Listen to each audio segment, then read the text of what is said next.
Welcome back to Sixes and Sevens, the grand final recap. It's coming to you this morning. Jesus Christ, Mitch. What did we witness Sunday afternoon? Was it the grand final or was it the Reece Walsh show? Both. You can't argue with either. Mate, honestly, well, if he doesn't play, they don't win, clearly. And you got to... You got to go into it, bro. I'm not going to be the mad stats man, but I just want to come out of the blocks with some stats. They haven't beat. First, I'm going to talk about Madge, all right? Because I came out and said Madge I think if he wins this, he's one of the greatest coaches of all time. Let's just have a look at these stats because it come up on my social media before the show and I got excited about it. Wigan broke the 12-year drought, hadn't won a comp. He comes in, then they march on. First, he wins the comp there, and then they march on to success for the next 15 years. South, 43-year drought. Kiwis, record win over the Kangaroos in 2023.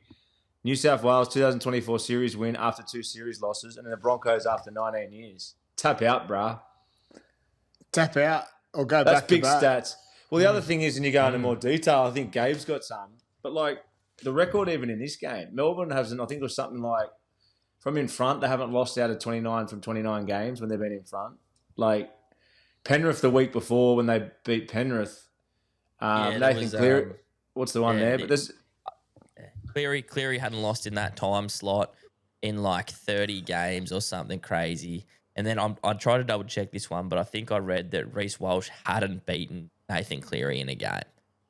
And even 2 stats around Bellamy to Madge winning record, Melbourne to Broncos. Broncos have hardly beat Melbourne over the last short history. So, it just adds to the storyline, and then we'll get into Walshy, like you said, Dotty. But I just wanted to get that off the bat because they literally defined the history books. And not only coming into the game just to win this game, the way the game was won. We'll go into it. Ben Hunt down. Adam Reynolds down. It was fucking so good. It was so good that... It was so good. The halftime killed the Melbourne Storm the week before it killed the Penrith Panthers. Whatever goes on in the sheds, and I'm sure the coach has their say, and it doesn't always mean whatever goes on in the sheds, but obviously the break and the momentum. We talk about momentum so much in this show, and that you start again. It goes back to 0-0 after halftime, and I thought on the weekend was the same thing. After halftime, Melbourne going 22-12 halftime. In the grand final, obviously, it's different, but even so, you're in the sheds of the Broncos shed, you're scratching your heads. How do we win this? What do we need to do? And then they come out after halftime, they lose Adam Reynolds, they lose Hunt. Mate, it's just as soon as they lose them players, a switch goes off in Walsh's head that I'm going to have to step up. I'm going to play footy, and he plays better. Because he plays with no fear. It's it's my show now. I've got to give a massive rap to Ezra Mam. Mate, unbelievable. 2 weeks he was their best player nearly. 2 weeks ago against Penrith, he upset. He got under the feathers of Nathan Cleary, which is very hard, which then caused Liam Martin to retaliate. And then I thought they lost their cool after that. And then the same on the weekend when he come onto the field. He didn't have to play footy. He just went square and straight. If he had to run, he ran. But in defence, he was physical. But if you watch the game closely, every time he made a tackle or he was in someone's face, he was barking at him. And they were talking back to him. He was putting them off their game because he knows his game. He knows that if he has to come onto the field, he has a job to do. He's got a superstar in Reece Walsh. Usually when he comes on, he's got his man Reynolds to steer the ship. So he knows his clear role. And I thought he'd done it really well. And I thought he was a big part of the success of the grand final then winning. Obviously the tackle on Warbrick twice when he made an error. And I spoke about it too, the bench. Xavier Willison again. I thought he was dangerous when he come on. He caused the havoc around the ruck. But the show goes to Walsh here. It's unbelievable. 8 weeks ago, we sat here. Well, everyone sat in the rugby league world. The one play sequence that was going to ruin the Broncos' 20-25 season was when Mam and Reynolds went down. 8 weeks on, they've won 8 in a row, all on the back of Reece Walsh and Billy Walters to a degree, I thought, and the way they played. Obviously, then it goes down to the coach and stuff, but we talk about the big runs of the Jared Haynes, the Benny Barbers, Nathan Cleary's grand please. But Turbo.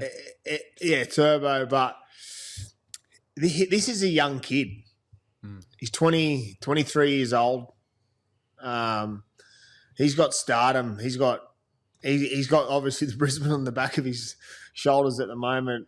Whatever he's doing in Brisbane today, yesterday, or the day before, like he's lit the rugby league stage on fire so many times, but on the biggest stage he's done it again. And I think it's scary now for what he can now deliver on the stage of rugby league moving forward, because he's conquered the big stage. He's won a grand final on the back of himself. I think his trajectory in the game of rugby league, we always knew he was going to be a superstar. He's going to be a megastar. After that, if like obviously he'll continue, he'll push, they'll want to go back to back and things like that. But if he can rally those troops of players around him and they build a club around him, Brisbane's got success for a long time because on the back of him. And it's hard to say it's not a one-man band, and that's not what I'm trying to say. But what I'm trying to say is if they can build something around him, and they've got Madge there, they've got some players already, some younger players there. I thought Dean Mariner, Karapani, everyone played their part. Everyone has to play a part to win a grand final. And I don't want to just always single this on Walshy, but on Sunday we witnessed the next. I don't know. It's not the next. It's him. Like he's different, and he owns it. He's a little bit rough around the edges, but that's what makes him tick. Like even and you laugh about it, even after his stories on Instagram.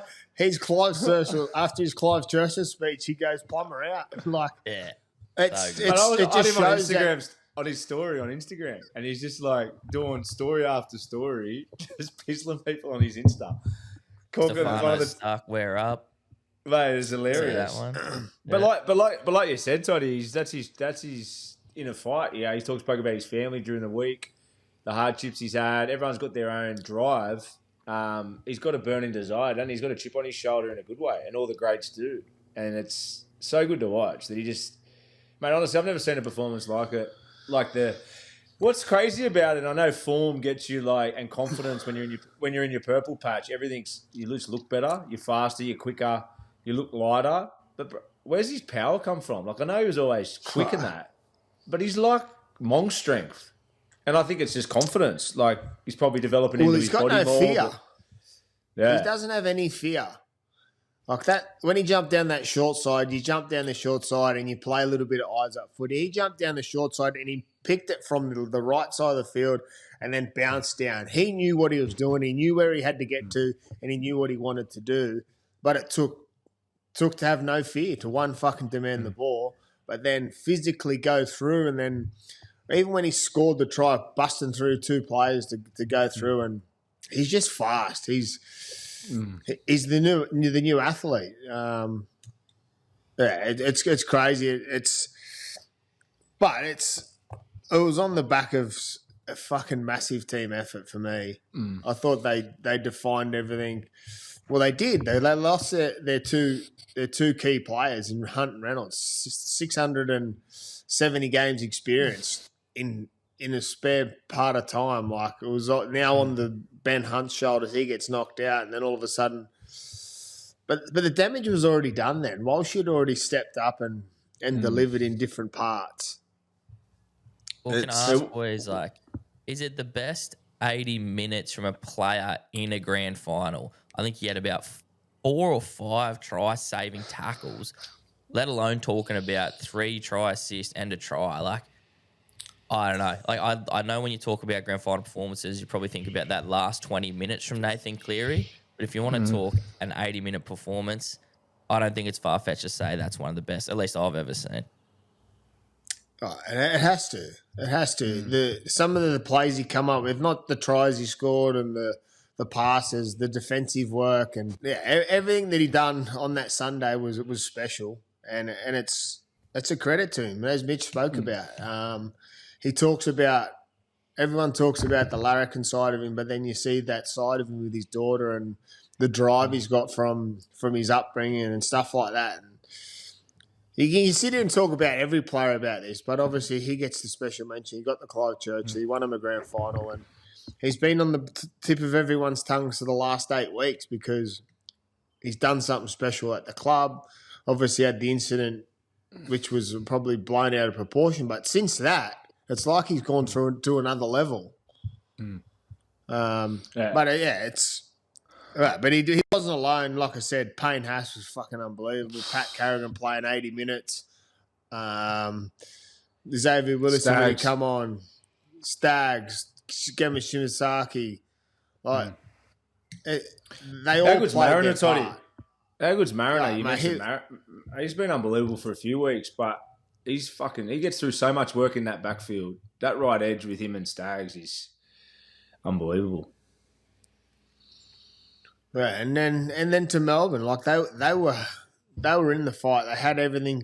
They were winning. They were home. They weren't home. No one's home in a grand final. We've seen that plenty of times around. But as they say, when it's your time to win one, it's your time. And it was Broncos. They've had it. Had it clinched from defeat against Panthers in 23, and they went and done it back to Melbourne. And now it's for Melbourne to work out how they win one. I'll be honest, watching the game, I kind of thought, like we spoke in detail about how we thought the game was going to go. I honestly thought, like, besides the back end of that game, everything that you expected from Melbourne is what they did. Like, they were clinical. Like, Harry Grant and Jerome Hughes' combination was unbelievable. Like, take the loss out of it. Munster's kick to the big fella where he drops the ball over the line. That was a defining moment, wasn't it? Try there, game over. Broncos get on the other end and score not far after. But watching the game, besides that last sort of 10 minutes, in saying that as well, they still had probably 4 opportunities with 5 minutes to go. Obviously, the Papenhuyzen Walsh moment where he come up with the try saver. They get taken over the sideline with about a minute to go when they had another opportunity. But I'm watching majority of that game going, how good Melbourne were in aura Melbourne again. Like, and you can't sort of forget that. And it was only till probably...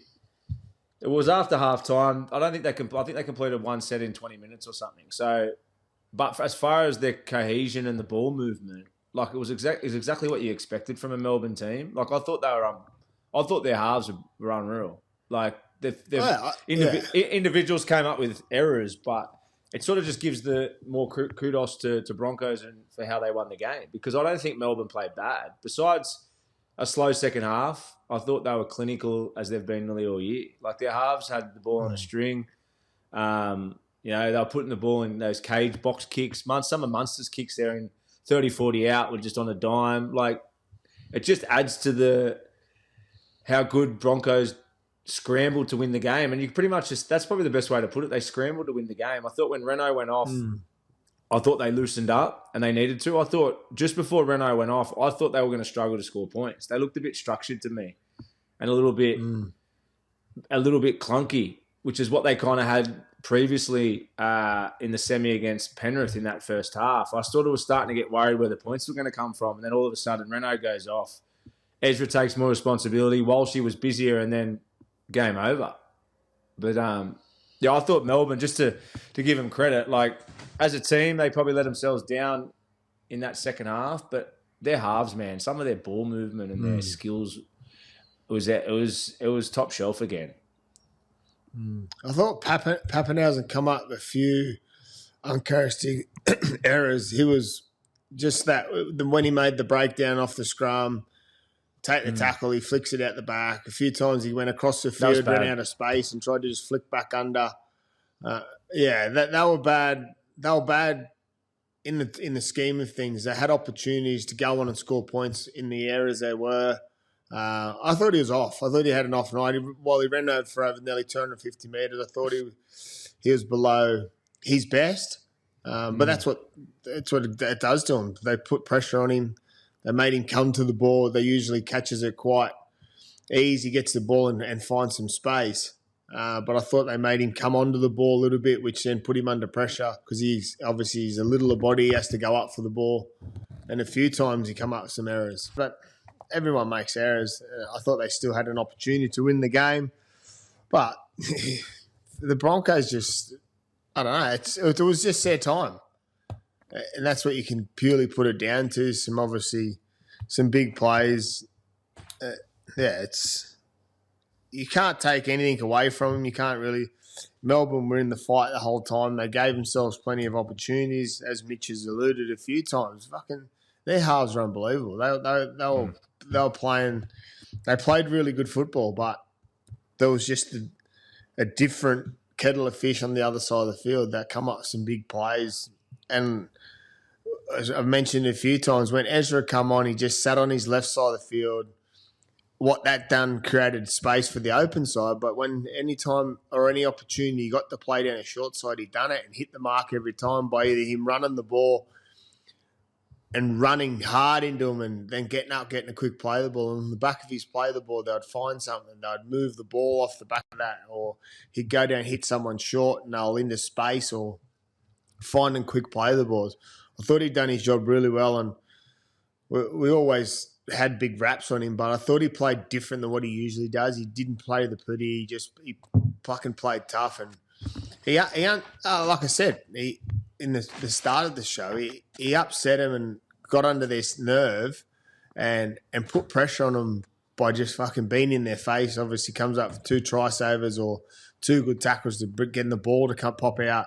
Yeah, but there's so many things that you can talk about from the grand final. You know what's crazy, and it just made you realise, like, it's such a young man's fast game, eh? Like, if you don't have leg speed in today's game, you're just not in the fight in those big moments. Like, that's why I feel like with Ezra, you know, you only think back to 2 years ago grand final when he was nearly the best player on the field in the first half, just burning people with speed.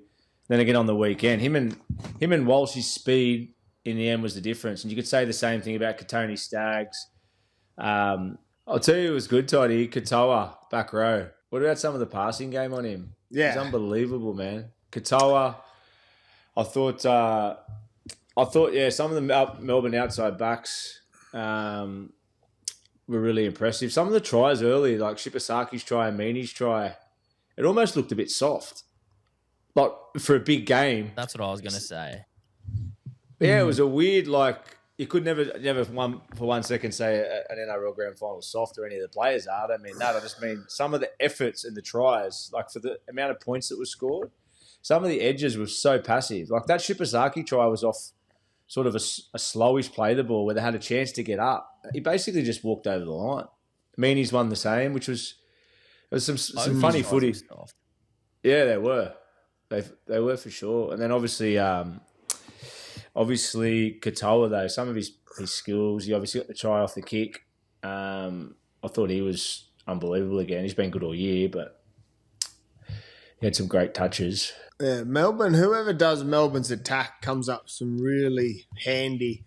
They change it up. Obviously, they go sometimes a block and then they play to Katoa early and he turns it up and Papenhuyzen comes out, which obviously creates an extra number and extra space, and then Meany goes through the middle, but then they change that the next time they show inside, then plays the long play.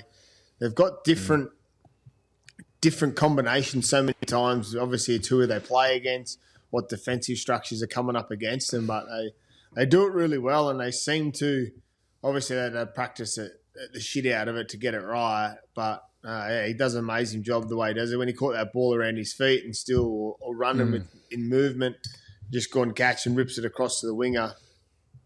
I thought Melbourne probably playing anyone else they win. But yeah, 100%. It just wasn't to be for the Melbourne Storm. It was meant to be for the Broncos, wasn't it? It was like it was written, all those stats against and all the rest of it. Another thing I wanted to ask you about, Toddy, was obviously, I mean, it pains you to say you never knew South Welshman, but he's clearly a great bloke. Ben Hunt's redemption arc, dropping that ball all those years ago to finally come back around and win the grand final. I mean, can you imagine what that'd be like for him? What do you reckon on that? Listen to him speak after the game. He spoke about obviously coming back to Broncos and what it meant to him. And you can see what he means to so many other players. You look at other players' Instagrams, not even that were a part of the grand final, but just like a message, yeah, Dozer. It just shows the impact and the influence he's had on the game, but also the players he's played with and against. And for him to come back and do that, I thought, obviously, him getting his head knocked, you've seen how disappointed he was. He had to go off the field. But fuck, he's been a true warrior. He's been outstanding player for a long tough as they come for a long time. He's been shit on a few times, obviously, with how he went at the Dragons, which was unfair. He went there to do a job, and I thought he'd done a really good job of it.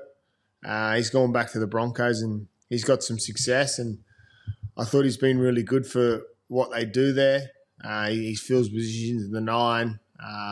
But, yeah, it's just a massive, what they say, the redemption story. It's from what happened in that grand final where he dropped the ball and then comes out and wins one. So it's capped off an amazing year. He's obviously still got a few years left at the Broncos, but yeah, it's a fitting farewell if it was his last year, but it's not. But yeah, it's amazing.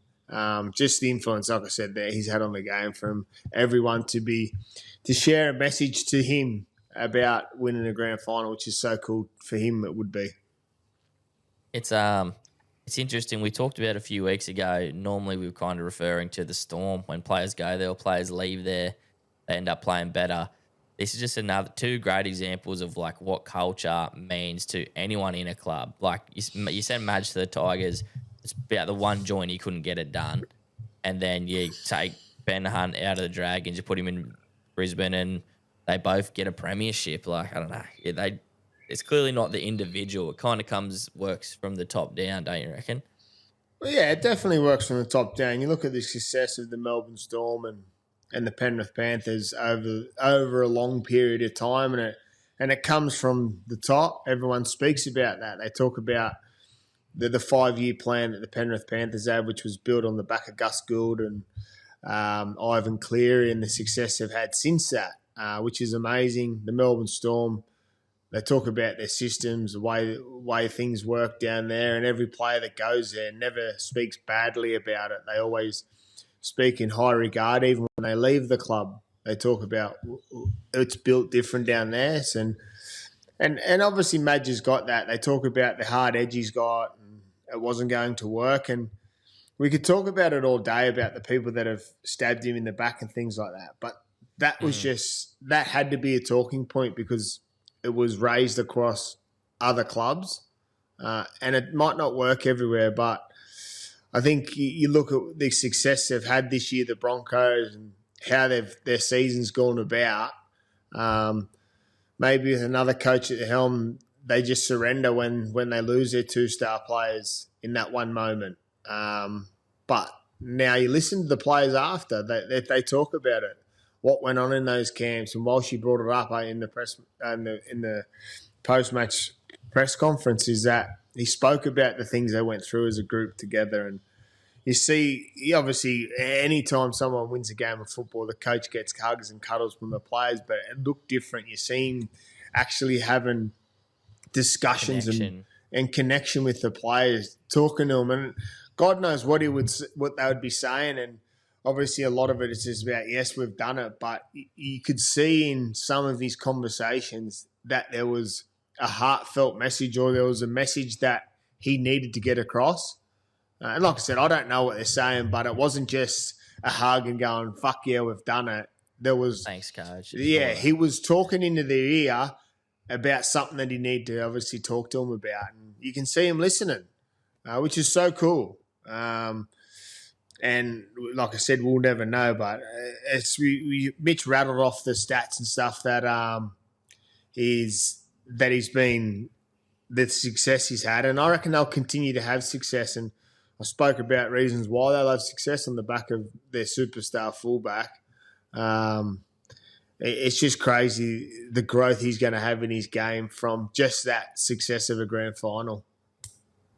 I mean, let's just hope he keeps it up. You can't see him falling off because he just found his form. I mean, he's got a whole off season now. Hopefully, they know what the team's capable of now. Well, he'll play. He'll get an Australian jumper. He's been picked in the Australian squad, so he'll go on the Ashes series, which will obviously benefit him even more so. But they always talk about like he's a little bit rough around there. I believe he's got his head screwed on. He went to Kebra Park and I asked the teachers about him or the coaches about him. And they said he loves rugby league. He's really invested in. He works on his game so much, and he spoke about that in the post-match press conference also, that he works so hard on his game and not only in attack but defensively. So you can tell he's got his head switched on. The sky's the limits for him, and hopefully it just continues to go higher and higher, and we watch him grow bigger and bigger and bigger, because it's unbelievable for the game, because every kid that plays rugby league will want to be Reece Walsh. Every girl that plays rugby league wants to be Reece Walsh. My nieces... Every shop in Brisbane's going to be out of nail polish. Exactly right. And it's time we just accept it, and that's him. Yeah. And he does a hell of a job of what he does week in, week out, on the field and off the field. So I think we've got to embrace it and just let him be Reece Walsh, which I think pretty much people have. But at the end of the day, he's his own man. You can see that. And especially the old heads in rugby league, pretty boy, painted nails, rah, rah, rah. The more I heard him speak after the grand final, I think there's a big misconception around him. Obviously, I don't know it, but he was extremely well-spoken. He gave a lot of credit to his teammates. Like, just because he's a flashy player and dresses a bit flashy, I don't think he is he doesn't strike me as someone with a big ego. Even the way he spoke about Madge, I think Madge was holding back tears in the post-game press conference when he was just giving him a rap and how he looks after the boys' partners, and he demands a lot, but clearly for good reason. That's for more reports I get that he's well liked in the playing group, and when he does what he does on the field, it's obviously the outside noise that sort of echoes all those other things. But at the end of the day, it hasn't affected him, hasn't affected them as a playing group. So I think for him, it's probably a little bit of just hatred going his way, but he sure shut that up on Sunday night. Didn't he? What? I guess the last thing before we wrap is, can you just imagine how the celebrations are going on in Brisbane right now? Have they stopped? Probably not. As Mitch said before, you've seen them on their Instagrams and stuff like that. They would have got back to Brisbane yesterday. Oh, yeah, so I think they had the thing at the ground. You've seen them partying long into the night on the field and stuff, and it's like they all do. They got the sunglasses on, the cigars and stuff, but I think they'll party well into the week, and then I think they've got about 5 or 6 players that will go into rep football, which will cap off a stellar year for a group of them, and the rest will lick their wounds and get ready for pre-season. Yeah, and well deserved too. Yeah, well deserved. It's well deserved, and that's the thing, that they know what they're going into because it's their second pre-season under Madge, and I don't think it changes too much for them, and they'll know what they're going to get, and they'll be thankful for it because they've got a ring on their finger to show how hard work, what it can get them. Fucking good year to be from Brisbane. Fuck, the AFL, girls win, NRL, the AFL. NRL, Queensland. Yeah. It just shows that they're a powerhouse, and they'll continue to be, like I said, for many years to come, I believe, with what they've got. Obviously, we don't like speaking about it. We don't want to give it too much noise, but that R360's knocking on the door of fucking paying us, apparently. Imagine the money they'd be looking at throwing to Reece Walsh. Oh. Obviously. He could set for life one season. Yeah. But yeah, it's a concern. There's talk that over the next few weeks that there'll be some players informing their clubs that it's been done. The But loudest one's Lomax, right? That's what the loudest one's Lomax. Yeah. Maybe. They're all maybes at the moment. It's one of those things. How long? It'd be interesting to see what the NRL does with it if players do sign and when the competition falls on its ass, what they do when they come back. But yeah, it's all about the growth of sport and rugby league, and rugby league benefits from it because it gets world news and also gets we are no superstars every year, so there'll be no shortage of the next players if they do leave that come in. Well, that's a wrap for the Footy Nerds 6s and 7s grand final recap there for you. The technical issues with our little mate over in France may put our plans on hold for a little bit that we're going to do, try and break down each team. We can't even break down a grand final and break down the 16 NRL teams, but we'll see where we're at. But hey, it's been great talking to you and giving you our knowledge, and I'm sure Mitch will echo the same things. We love you as Footy Nerds, and we'll see you all very soon.